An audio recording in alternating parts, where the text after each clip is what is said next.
Ethan spent the next day in a restless daze, his thoughts consumed by the strange events surrounding Lyra.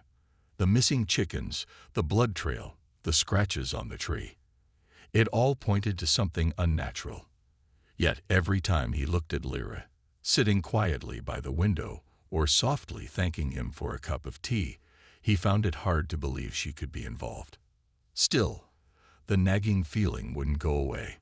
He decided to keep a closer eye on her, hoping to find answers without scaring her off. That evening, as the sun dipped below the horizon and darkness crept into the cabin, Ethan prepared for another sleepless night.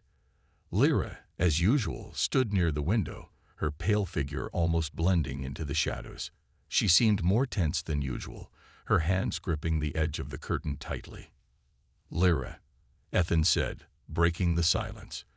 "You've been here for a few days now, but I still don't know much about you. Maybe it's time we had an honest talk." She turned slowly, her silver eyes catching the glow of the fireplace.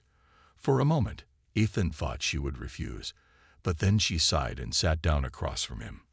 "What do you want to know?" she asked, her voice quiet but steady. "For starters," Ethan said, leaning forward, "why were you running? You said you were in danger, but you didn't say from what." Lyra's gaze dropped to her hands, which were clasped tightly in her lap. "I was being hunted," she admitted after a pause. "Hunted?" Ethan repeated, his eyebrows raising. "By who?" "By those who fear what I am," she said, her voice barely above a whisper. Ethan's chest tightened. "What you are?" he echoed cautiously. Lyra looked up, her expression pained. "I didn't want you to find out this way," she said. "You've been so kind to me, and I didn't want to scare you." Ethan's pulse quickened as Lyra stood, her graceful movements almost unnerving in their fluidity. She stepped closer to the firelight, her pale skin seeming to shimmer in its glow. "Ethan," she began, her voice trembling slightly, "I'm not like you. I'm not human." The word hung in the air, heavy and disorienting. Ethan stared at her, his mind struggling to process what he'd just heard. "What are you saying?" he asked, his voice barely audible. Lyra took a deep breath, her silver eyes locking onto his. "I'm from a place far beyond this world," she said, "and I'm what your kind might call a vampire." Ethan froze, his heart pounding in his chest. "The vampire," he repeated, the word feeling foreign on his tongue. "I don't drink blood to survive," she said quickly, sensing his fear. "At least, not in the way your stories say. My kind feeds on life energy, and I've been trying to live without taking from others." Ethan's mind raced as he pieced together the clues: her aversion to sunlight, her refusal to eat, the missing chickens. "The chickens," he said aloud. "That was you, wasn't it?" Lyra's shoulders sagged, and she looked away. "I tried to resist," she admitted, "but I was weak, and the hunger. It's not something I can ignore forever." Ethan stood, his chair scraping against the floor. "You've been feeding off my animals." "Yes," Lyra said softly, her voice heavy with guilt. "But I swear I would never harm you. I've been trying to control it, to find another way." Ethan stared at her, his emotions a chaotic mix of fear, anger, and confusion. Part of him wanted to tell her to leave, to get as far away from him as possible. But another part, the part that remembered her gratitude, her quiet vulnerability, made him hesitate. "You should have told me," he said finally, his voice steadier than he felt. "I know," Lyra said, her silver eyes glistening. "But I didn't want to lose the only person who's ever shown me kindness." The words hit Ethan like a punch to the gut. He took a deep breath, trying to steady his thoughts. "We'll figure this out," he said after a long silence. "But you have to promise me, no more secrets." Lyra nodded, her expression earnest. "I promise." For now, the fragile bond between them held, but Ethan couldn't shake the feeling that this was only the beginning of something far more dangerous. "You said." The forest was quiet once again, the hunters defeated and their technology disabled. Ethan and Lyra sat by the fire inside the cabin, their bodies weary but their spirits high. The ordeal had pushed them to their limits, but they had survived. Ethan leaned back in his chair, staring at the flames.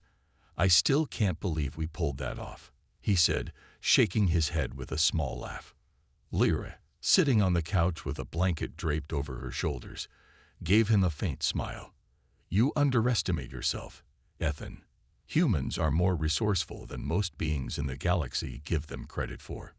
He glanced at her, his brow raised. "Most beings? Are there more like them out there?" Lyra's smile faded, and she looked into the fire. "There are many others, some like the hunters, others much worse. But most of them would never think of Earth as anything more than a backwater planet. That's why I came here, to hide where they wouldn't think to look."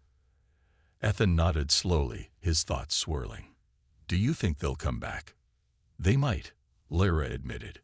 "But without their leader or their hounds, they'll be disorganized. It'll take time for them to regroup. And by then, I'll be ready." Ethan leaned forward, resting his elbows on his knees. "You don't have to do it alone, you know. This is your home now, too. We'll protect it together." Lyra's silver eyes met his, filled with gratitude. "You don't know how much that means to me," she said softly. "For so long, I've been running, hiding, never trusting anyone. But you've given me something I thought I'd lost." "What's that?" Ethan asked, genuinely curious. "Hope," she replied simply. The words hung in the air, their weight sinking into Ethan's chest. Despite everything she'd been through, Lyra had found hope again, and he realized he had too. Over the next few days, life began to settle into a new normal. Ethan and Lyra worked together to repair the damage to the cabin and the surrounding forest. Ethan taught Lyra more about human life, sharing stories of his past and showing her how to cook simple meals. Lyra, in turn, opened up about her world. She described the vast cities of her home planet, the advanced technology, and the rigid hierarchy that had driven her to flee. She spoke of her kind's struggles to control their hunger and her own determination to break free from the cycle of destruction. One afternoon, as they worked in the garden, Ethan glanced at Lyra and couldn't help but smile. She looked almost human, her pale skin glowing softly in the sunlight filtering through the trees. She had tied her white hair back with a piece of ribbon, and for the first time, she seemed at ease. "You're getting the hang of this," he said, gesturing to the neat rows of vegetables she had planted. Lyra laughed, a light, musical sound that caught Ethan off guard. "I never thought I'd enjoy gardening," she admitted, "but there's something peaceful about it." Ethan nodded, wiping his hands on his jeans. "It's a good way to stay grounded, to remind yourself of the simple things." Lyra paused, looking at him thoughtfully. "You've given me more than shelter, Ethan. You've given me a life, a chance to belong." He shrugged, trying to downplay the emotion building in his chest. "You've earned it. You're stronger than you think, Lyra. And as long as you're here, you've got someone to watch your back." Her smile widened, and for the first time, Ethan felt like he truly understood her. Despite their differences, they had found a connection, a partnership forged in the fire of adversity. That evening, as the sun set and the stars appeared in the clear night sky, Ethan and Lyra sat on the porch, enjoying the peacefulness of the moment. "Do you miss your home?" Ethan asked after a while. Lyra was silent for a moment, then shook her head. "Not anymore," she said. "This place, it feels like home now." Ethan smiled, his gaze fixed on the stars. "Well, you're stuck with me then." Lyra chuckled softly. "I think I'm okay with that." For the first time in years, Ethan felt a sense of purpose, and Lyra felt a sense of belonging. Together, they faced the unknown, ready for whatever challenges the future might bring. The danger was far from over, but for now, they had peace, and in that peace, they found something even more powerful: hope. The morning sunlight filtered through the trees, casting a golden glow over the cabin. Ethan stood outside, his rifle slung over his shoulder as he surveyed the forest. Despite the peace of the past few days, He couldn't shake the lingering feeling that the hunters might return. Lyra stepped out onto the porch, her white hair catching the light. She looked different now, more confident, her silver eyes bright with determination. She had changed since the night they fought off the hunters, and Ethan could see it in every move she made. "Anything out there?" she asked, her voice calm but alert. "Just the usual," Ethan replied, lowering his rifle. "No signs of trouble, but I'm not taking any chances." Lyra nodded, her gaze sweeping across the trees. "You're right to be cautious. They won't give up easily, but for now, I think we've bought ourselves some time." Ethan leaned against the porch railing, studying her. "What happens next, Lyra? You've been running for so long. Are you planning to stay here?" She hesitated, her hands gripping the edge of the railing. "I don't know," she admitted. "This is the first time in years I've felt safe, but I don't want to put you in danger. If they come back, I don't want you to get hurt because of me." Ethan shook his head. "We've been through too much for you to just leave now. You're not alone anymore, Lyra. We're a team, remember?" Her silver eyes softened, and a small smile played on her lips. "A team," she repeated. "I never thought I'd have that again." Later that day, as they worked in the garden, Lyra turned to Ethan with a thoughtful expression. "There's something I haven't told you," she said. Ethan straightened, wiping dirt from his hands. "What is it?" "My kind. We have abilities," she began, her voice measured. "I've been suppressing them to avoid drawing attention, but I think it's time I started using them to protect us." Ethan frowned, curiosity and concern mooring in his mind. "Abilities? Like what?" Lyra took a deep breath and held out her hand. A faint shimmer of energy appeared around her fingers, swirling like smoke. "I can manipulate energy," she explained. "It's how I defend myself and how I feed. But I can also use it to create barriers, to shield us from harm." Ethan watched, both fascinated and cautious. "Why didn't you use this before?" "It's risky," she said, letting the energy fade. "The more I use it, the easier it is for others to track me. But now that we've faced the hunters, I think it's worth the risk. I want to help protect this place, Ethan. To protect you." He nodded slowly, his respect for her growing. "All right, let's figure out how to use this to our advantage." That evening, as they sat by the fire, Lyra practiced her abilities under Ethan's watchful eye. She created small shields of energy, testing their strength and duration. Ethan offered suggestions, drawing from his knowledge of the forest and survival tactics. For the first time, they weren't just reacting to danger, they were preparing for it. "You're getting good at this," Ethan said, impressed by how quickly Lyra was adapting. She smiled, a flicker of pride in her expression. "I've had a good teacher," she replied. Ethan chuckled, shaking his head. "I think you've had this in you all along." As the fire burned low, Ethan leaned back in his chair, his thoughts drifting. "You know," he said, "it's funny. Before you showed up, I thought I had everything figured out. Quiet life, no surprises. But now, I can't imagine going back to the way things were." Lyra looked at him, her silver eyes warm. "You've changed my life too, Ethan. For the first time, I feel like I have a purpose, a reason to stop running." They sat in comfortable silence for a while, the crackling of the fire filling the room. Outside, the forest was calm, the stars shining brightly in the clear night sky. Eventually, Ethan stood, stretching. "Tomorrow, we'll start setting up more defenses. If those hunters come back, they'll regret it." Lyra nodded, her determination matching his. "We'll be ready." As they prepared for bed, Ethan couldn't help but feel a strange sense of peace. Despite the danger they faced, he knew they were stronger together. And for the first time in years, he looked forward to the future, not with fear, but with hope. Ethan lived a quiet life in his small cabin nestled deep within the forest. The nearest town was miles away, and the woods surrounding his home were his only companions. For years, he had found peace in the isolation, tending to his modest vegetable garden and reading old books by the fire. Life was predictable, and Ethan liked it that way. One stormy night, as rain poured down in sheets and lightning cracked through the sky, Ethan heard a strange noise outside. At first, he thought it was the wind, but then he heard it again, a faint, muffled cry. Grabbing his flashlight, he threw on his coat and stepped outside, his boots sinking into the muddy ground. The sound grew louder as he approached the edge of the forest. There, lying just beyond the tree line, was a woman.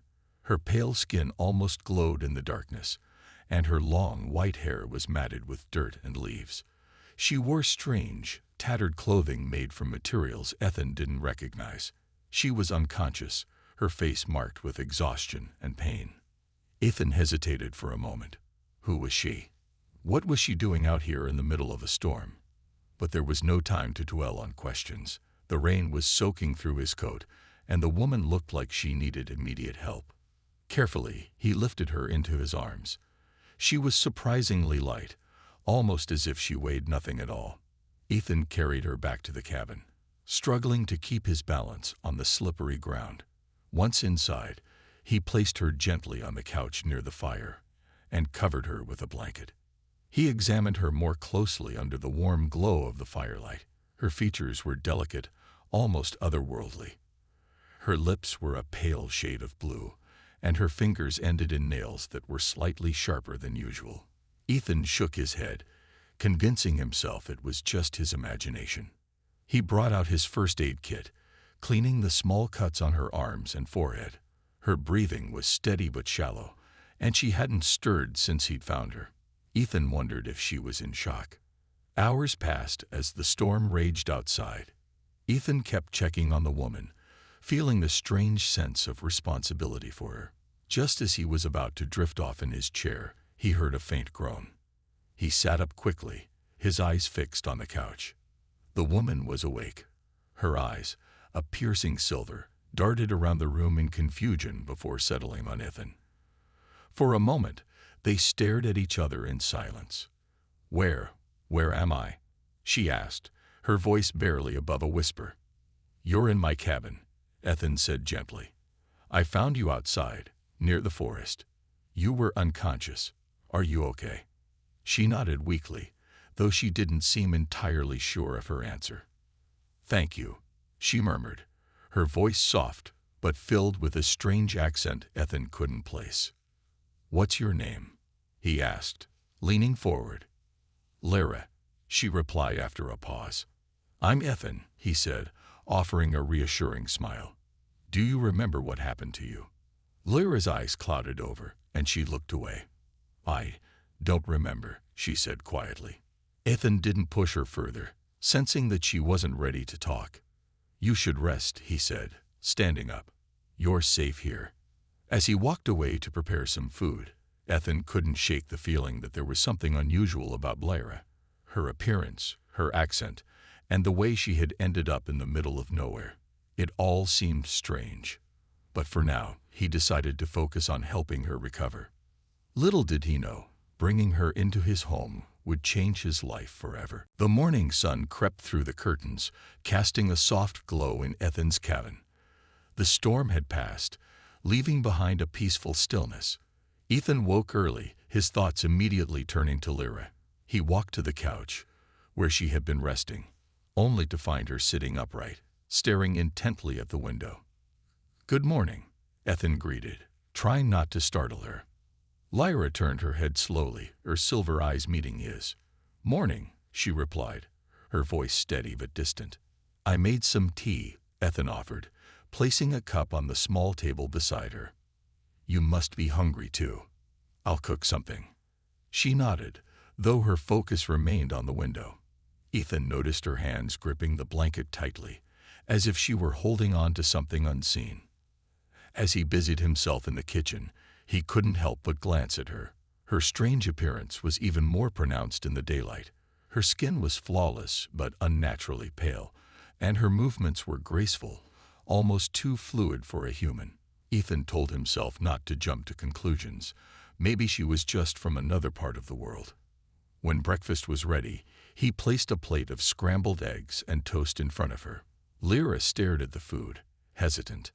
"Is something wrong?" Ethan asked, sitting across from her. She shook her head and picked up a fork, mimicking his actions as he began eating. She took a small bite, chewing slowly. A flicker of discomfort crossed her face, but she quickly masked it. "Not to pry," Ethan began cautiously, "but do you remember anything from last night? How you ended up in the forest?" Lyra set the fork down and folded her hands in her lap. "I was running," she said after a long pause. "From danger." Ethan leaned forward, concern etched on his face. "Danger? What kind of danger?" She hesitated, her silver eyes scanning his face as if trying to decide how much to reveal. "I can't say," she replied softly. "It's better if you don't know." Ethan frowned but didn't press her further. It was clear she was guarding something important, something painful. "All right," he said finally. "But you're safe here, okay? No one's going to hurt you." Her lips curved into a faint smile, the first he'd seen since meeting her. "Thank you, Ethan." The rest of the day passed uneventfully, but Ethan couldn't ignore the peculiarities surrounding Lyra. She avoided stepping into the sunlight streaming through the windows, shifting uncomfortably whenever the rays came too close. She drank tea but barely touched her food, claiming she wasn't very hungry. And then there was her habit of watching him with a quiet intensity, as if she were studying him. That evening, as they sat by the fire, Ethan decided to test his growing curiosity. "Lyra, your accent. It's unusual. Where are you from?" She stared at the flames for a moment before answering. "Far away," she said vaguely. "A place very different from here." "Must be someplace," Ethan said, trying to keep his tone light. "I've never seen anyone like you before."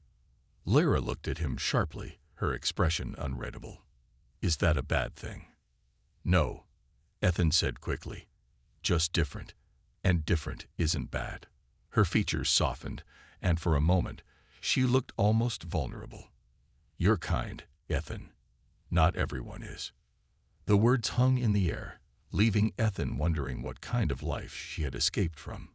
He wanted to ask more but held back, sensing she wasn't ready. Later that night, Ethan lay awake in his room, listening to the faint creaks and groans of the cabin. His mind raced with questions about Lyra, who she was, where she had come from, and what she was hiding. In the living room, Lyra stood silently by the window, staring at the moonlit forest. Her reflection in the glass showed the faint glint of sharp fangs as her lips parted. She clenched her fists, a look of torment on her face. "I have to control it," she whispered to herself. "I can't let him find out." For now, her secret remained hidden, but she knew it was only a matter of time. The air outside the cabin was heavy with tension.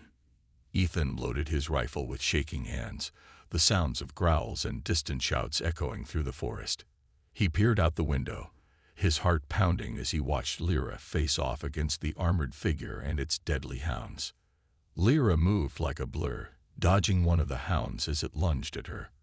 Her hands caught its massive jaw mid-snap, and with a swift motion, she threw it aside. The second hound circled her, growling low, its glowing eyes locked on her every move. The armored figure stepped forward, its weapon raised. "You cannot win, Lyra," it said, its voice cold and metallic. "Come with me willingly, and I might spare your human." Lyra snarled, her silver eyes blazing. "I won't let you hurt him." Ethan's grip on the rifle tightened. He couldn't just stand there and watch. Throwing open the door, he stepped out onto the porch, aiming at the armored figure. "You want her," he shouted. "You'll have to go through me first." The figure turned its glowing red eyes toward him. "Human bravery," it said, almost mocking. So predictable. One of the hounds turned its attention to Ethan, charging toward him with terrifying speed. Ethan pulled the trigger, the rifle's crack splitting the air. The bullet struck the hound in the shoulder, sending it tumbling to the ground. Before Ethan could react, the second hound leaped at him. He braced for impact, but Lyra appeared out of nowhere, slamming into the creature midair. They hit the ground in a flurry of claws and teeth. Lyra's strength was unmatched, and with a powerful shove, she sent the hound sprawling. "You're too exposed," Lyra shouted, her voice sharp with urgency. "Get back inside." Ethan hesitated for a moment, torn between helping her and following her command. But the sight of the armored figure raising its weapon made the decision for him. He dashed back into the cabin, slamming the door behind him. Inside, he grabbed more ammunition and quickly reloaded. His hands were steady now, his fear replaced by a determination to protect both himself and Lyra. Through the window, he saw her fighting fiercely, her movements precise and almost animalistic. The armored figure advanced, firing its weapon. A beam of bright energy shot toward Lyra, but she dodged with inhuman speed, the blast scorching the ground where she'd stood. Ethan stepped back onto the porch, his rifle aimed. He took a deep breath, steadied his aim, and fired at the figure's weapon. The shot hit its mark, sparks flying as the weapon was knocked from its hands. Lyra seized the opportunity, charging at the figure. She moved like a shadow, striking with such force that the figure stumbled backward. For a moment, it looked as if she might win. But then, a third hound emerged from the shadows, larger and more menacing than the others. It lunged at Lyra, knocking her off balance. She hit the ground hard, and the hound pinned her down, its jaws snapping dangerously close to her throat. "Lyra!" Ethan shouted, panic surging through him. Without thinking, he aimed his rifle and fired. The bullet struck the hound in the side, causing it to howl in pain and release Lyra. She rolled away and sprang to her feet, her silver eyes flashing with gratitude before narrowing in determination. The armored figure, now weaponless, seemed to reevaluate its position. "This isn't over," it said, its voice low and menacing. With a sharp whistle, it called the remaining hounds to its side.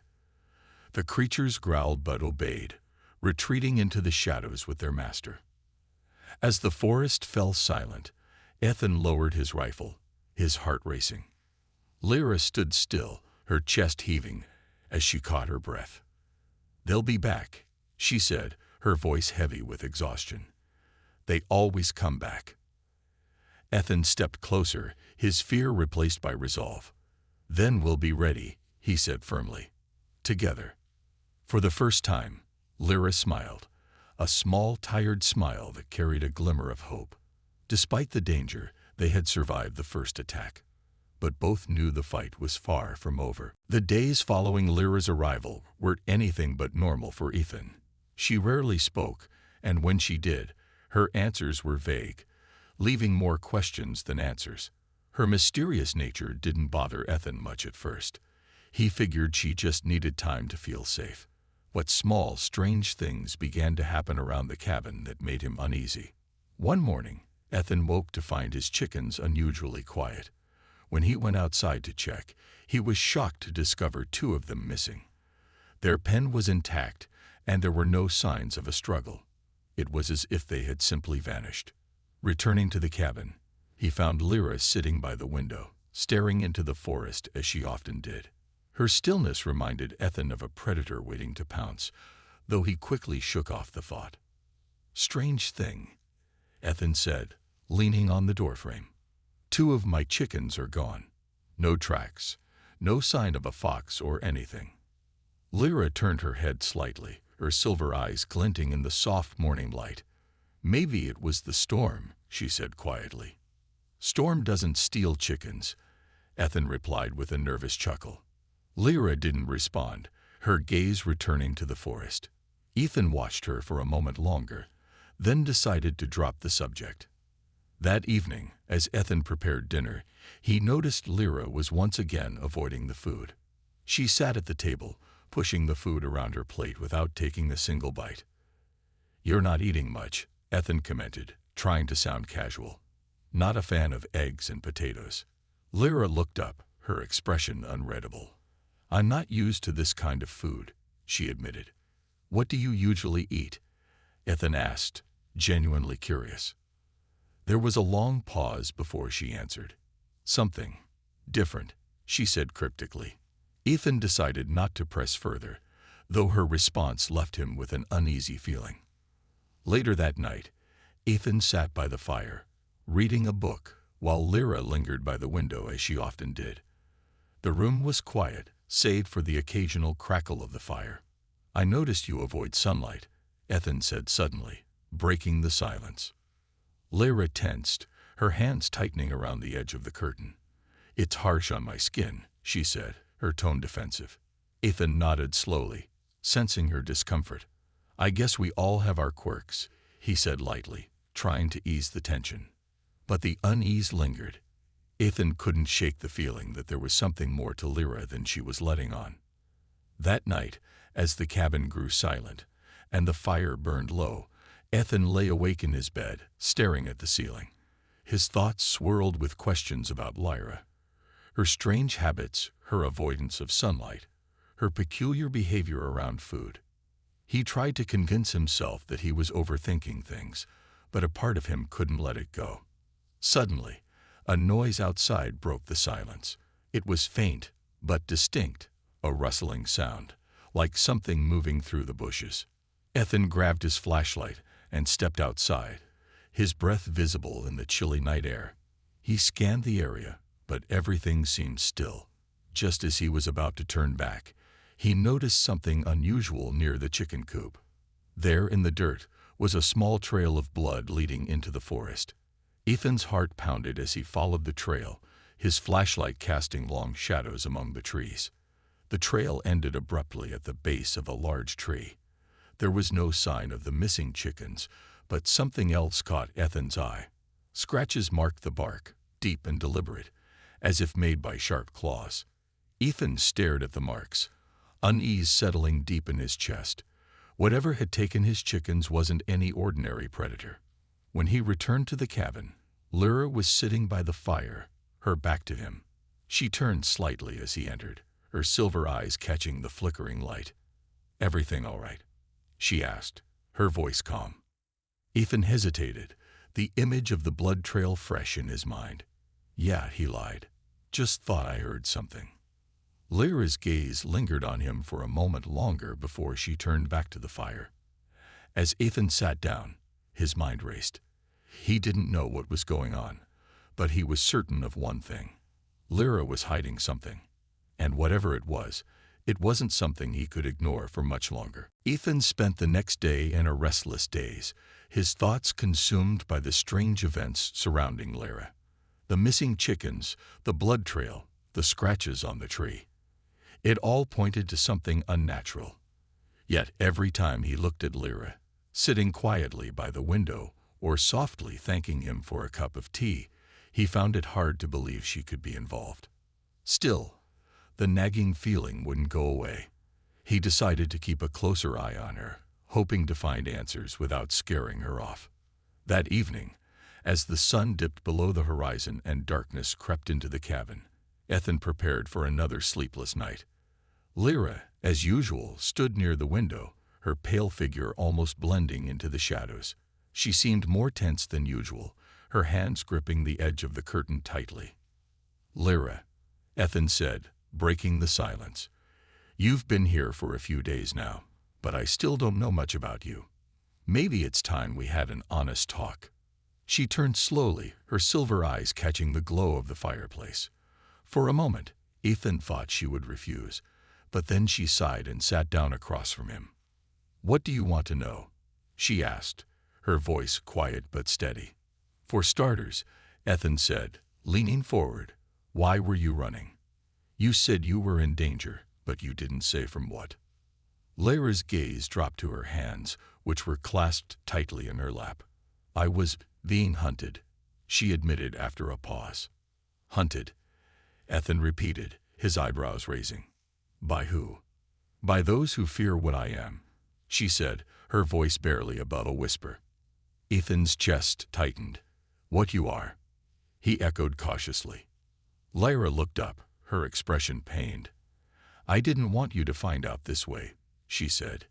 "You've been so kind to me, and I didn't want to scare you."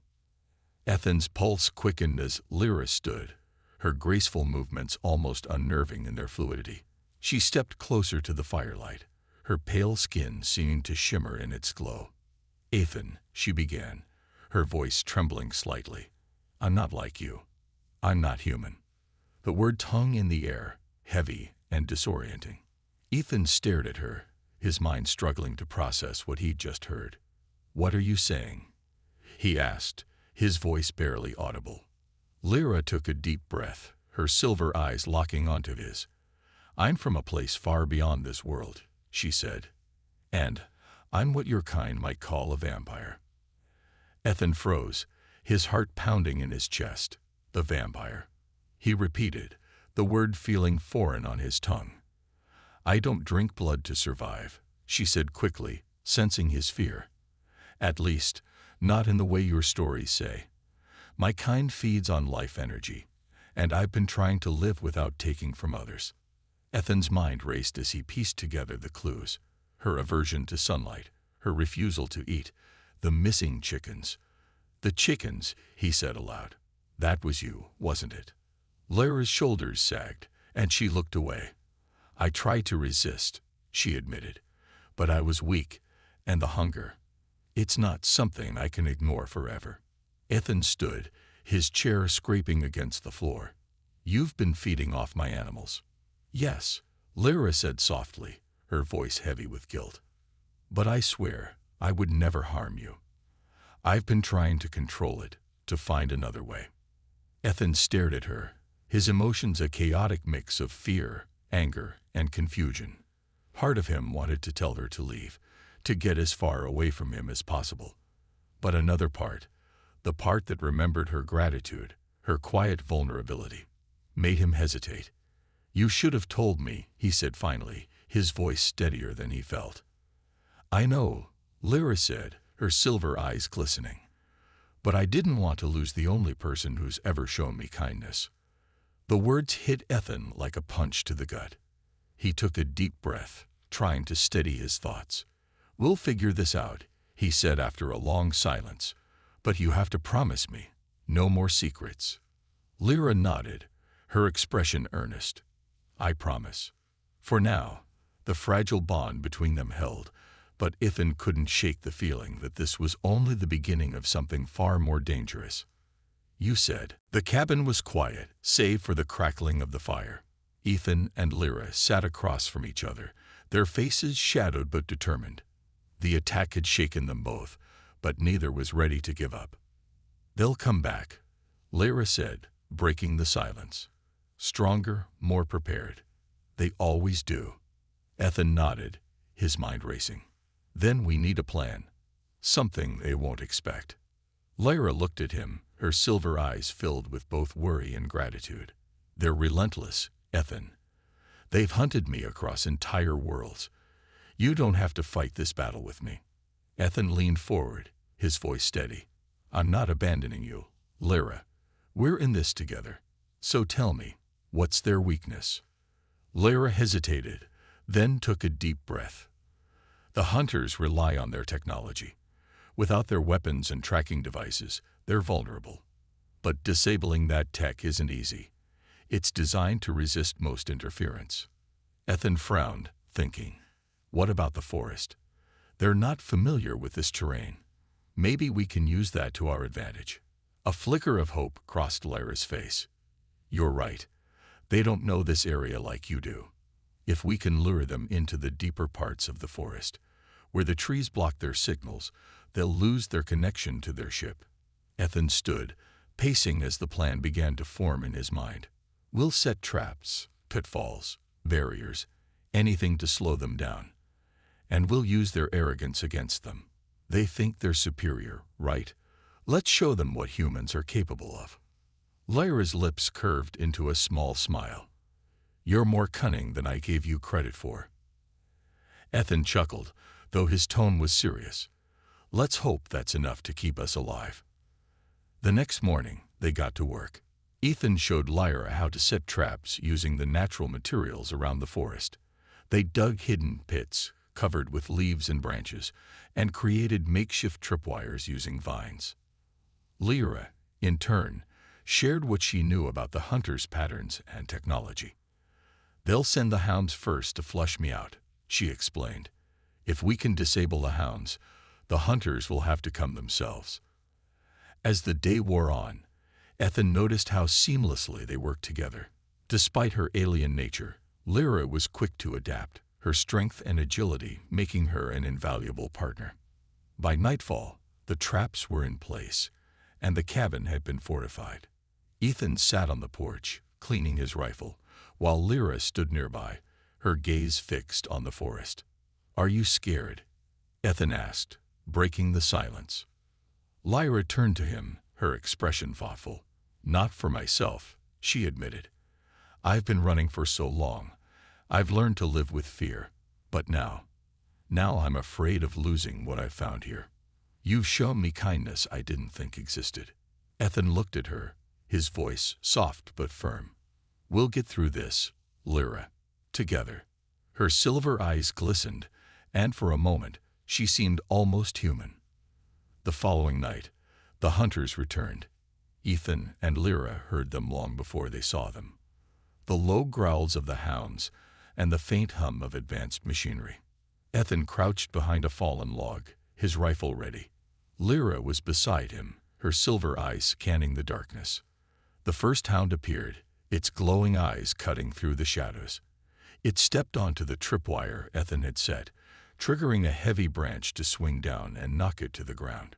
Another hound lunged at Lyra, but she moved with lightning speed, grabbing it by the throat and slamming it into a nearby tree. From the shadows, the armored figure emerged, its weapon raised. "This ends tonight, Lyra," it said, its voice cold and unyielding. "No," Lyra replied, stepping forward. "It ends for you." Ethan fired, his shot hitting the figure's arm and forcing it to drop its weapon. Before it could recover, one of the pitfalls collapsed beneath it, trapping it in the ground. The remaining hounds tried to attack, but the traps and Lyra's strength proved too much.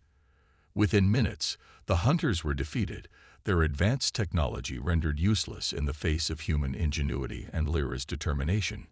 As the forest grew silent once more, Ethan and Lyra stood side by side, their breaths heavy but triumphant. "We did it," Ethan said, a smile breaking through his exhaustion. Lyra looked at him, her expression soft. "Because of you," she said. "You gave me hope when I had none." Ethan shook his head. "We did this together. And now maybe you can finally stop running." For the first time since he'd met her, Lyra looked at peace. Together, they turned toward the cabin, ready to face whatever came next.